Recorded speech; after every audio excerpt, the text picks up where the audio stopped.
Okay, so this is the refurbishment of my brakes. So just going through what I've got here: set of side cutters, a couple of pairs of pliers, screwdrivers. I've got the new brake shoes. I'm also changing the flexible hose, and these are a Brembo hose, steel hose, which has then got a rubber cover on it to make it look a bit more like the standard thing, but give you better braking performance. And that's that one there, which came from Rimmers. And then I've got a wee little box here with the various new bits in. So we've got a new cylinder, cover, various springs and things. And what I do when I'm taking these to pieces is I keep all the old bits, partly in case I'm missing a piece on the new ones, but also so that afterwards I can go through and make sure that everything that should go back on has actually gone back on and I haven't missed any bits out. So we're going to start off with the stripping down of the existing brake. Okay, so we're ready to crack on. I've got myself a little stool to sit on. The vehicle's supported on a trolley jack and an axle stand, and I also put the spare wheel underneath. I always do that whenever I'm working a car, if I'm changing the wheel or anything like that, always put the spare underneath. So you've got belt and braces there.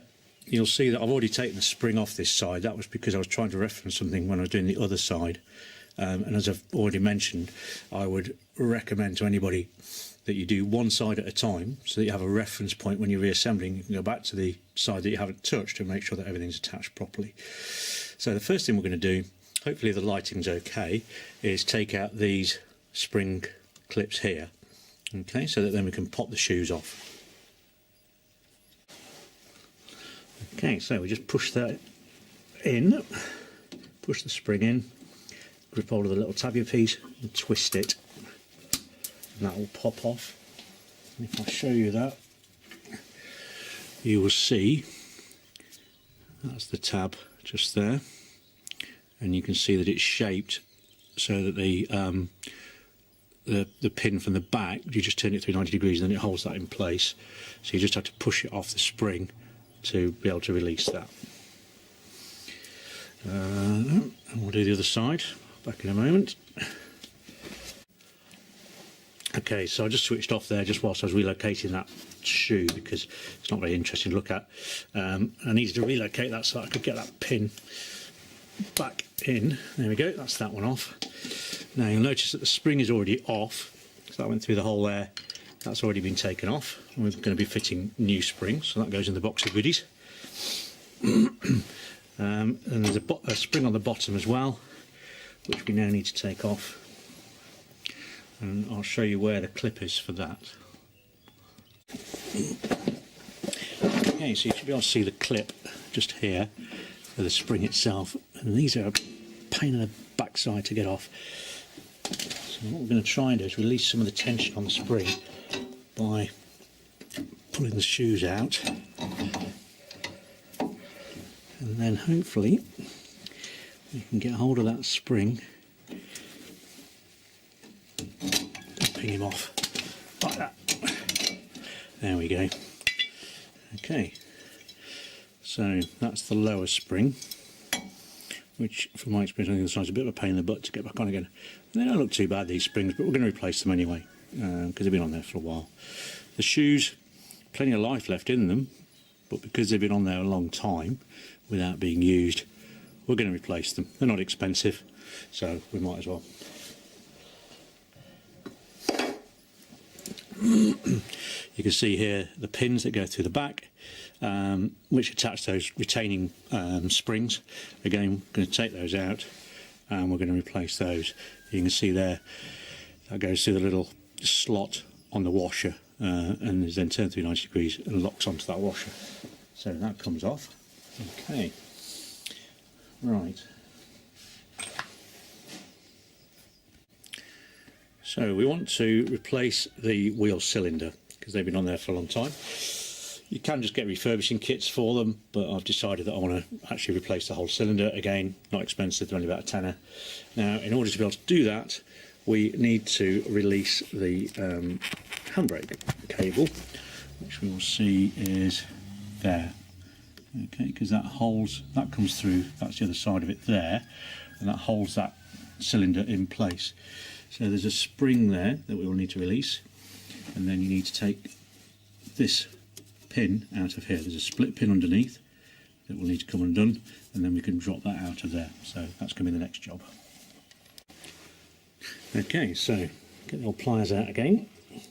I'm not terribly bothered about mullering up these springs because they're going to be replaced anyway, so it's not the end of the world if I damage them taking them off. And me being a bit of a ham-fisted idiot, there is in fact a reasonable chance that I will. But that's fine. There we go, that's the spring off. Now we can see this split pin underneath here. Not too sure how easy that is for you to be able to see, but it's just there. So that's the next thing to do, is to withdraw that split pin. So push the two pieces together, and then I'm going to try and get my pliers on the end of it if I can.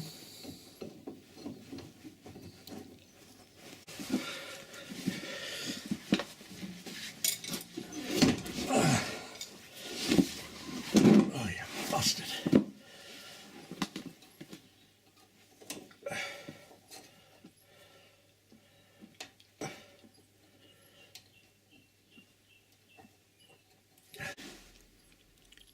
Well, that took a ridiculous amount of time and several cups of tea to get that out.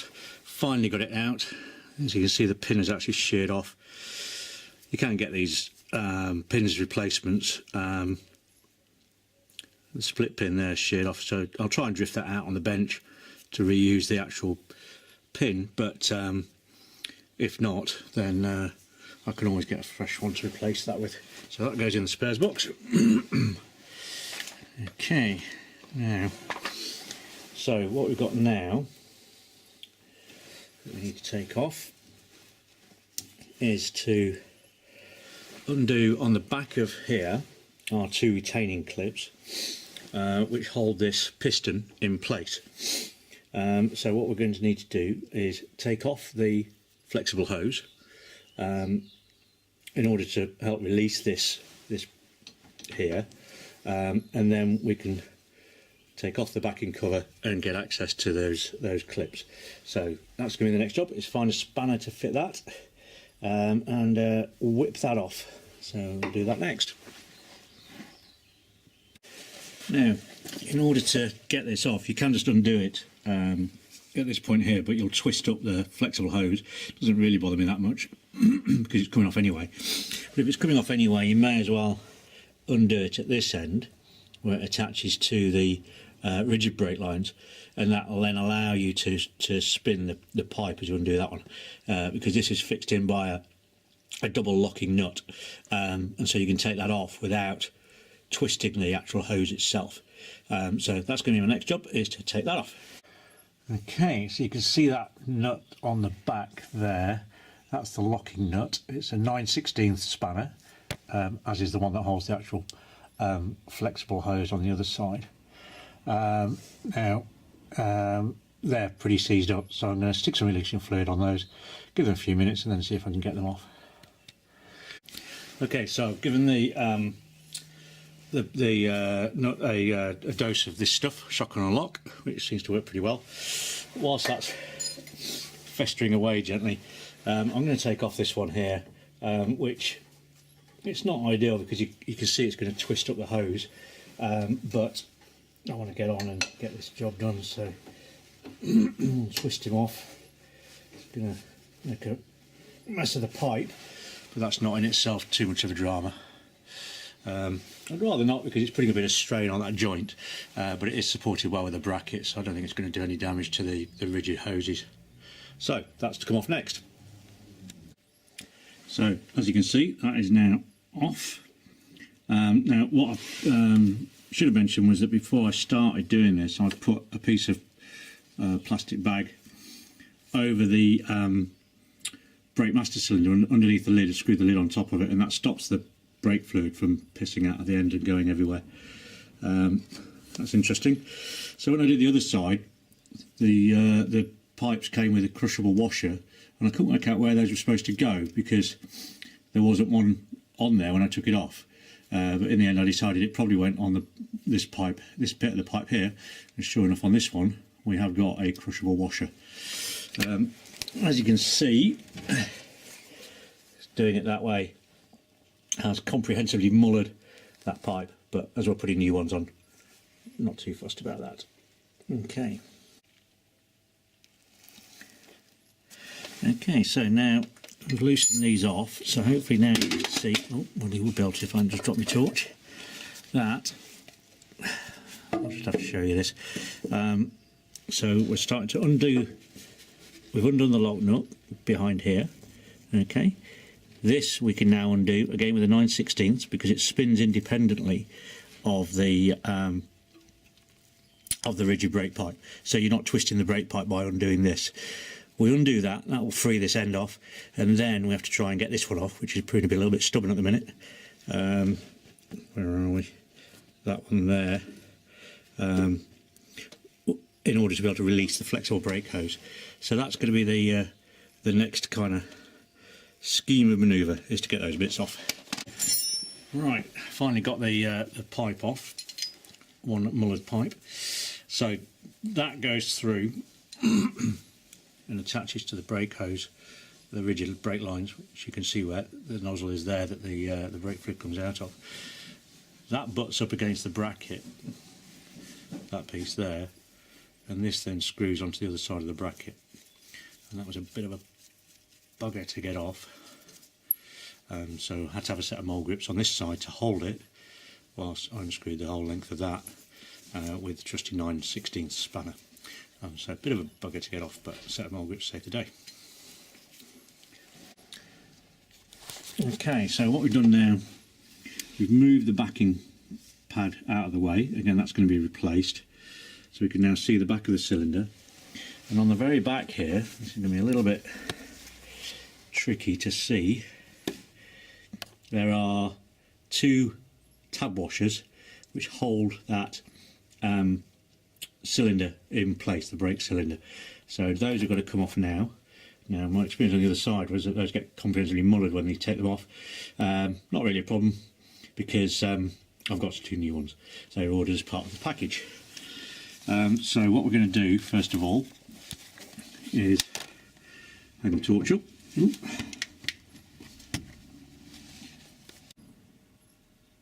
Like so. And then we're going to slide this off. So that's that dust cover which goes on there. That's your handbrake thingy-doodly, all nice and free now. So now we've just got to get those pins off the back. Okay, so that's the top one. So that goes, I say the top one, so that goes on towards the centre of the car, and it goes on that way, so facing towards the front of the vehicle. And these two little holes, they locate over the tabs on the other one, which I'll show you in a minute. Right, here's the other one. So you can see the little knobbly bits on there, and this one goes on in that direction. So the idea is that they sit over each other like that. So when you're getting it off, you have to somehow, it's like that when it's on, so somehow when you're getting it off you need to lift these off, and so that does tend to bend it a bit, which is why I say it's a good idea to fit new ones, because they do get a bit mullered, and anyway they're kind of corroded, so those are going to be replaced. Right, next, if we put the old torch back up again, so next thing is to, now we can take out the cylinder itself. So that's the actual brake cylinder. As I say, could refurbish those, but I'd rather just fit new ones really. They're not expensive, it's not worth the effort. That's the handbrake lever. Now this confused me a little bit on the other side, when I did the other side, is that has two locating pieces on there. So when the new brake cylinder goes back in, it locates into those bits there. So that goes on like that, if you imagine, and that goes like, let me think, that. So it locates into there like that. Hey presto. So that is basically the brakes dismantled now. There is an adjuster on the bottom down here, but I'm going to leave that because that's in good condition. I'm going to put some brake cleaner on the backing plate, clean that up a little bit, and then we can start the reassembly.